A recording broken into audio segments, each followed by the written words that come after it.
我其實有時候會跟我媽說，就是你現在說什麼東西，我都不會聽你講話。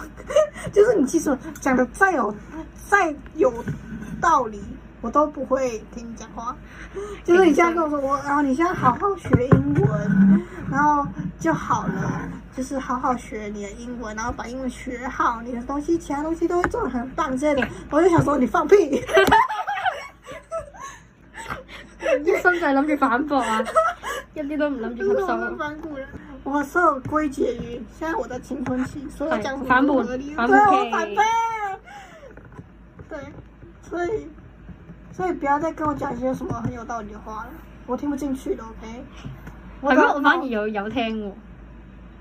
你就是乖寶寶，有可能就是大家的反叛期就是不一樣，就是你可能晚一點，然後我可能早一點。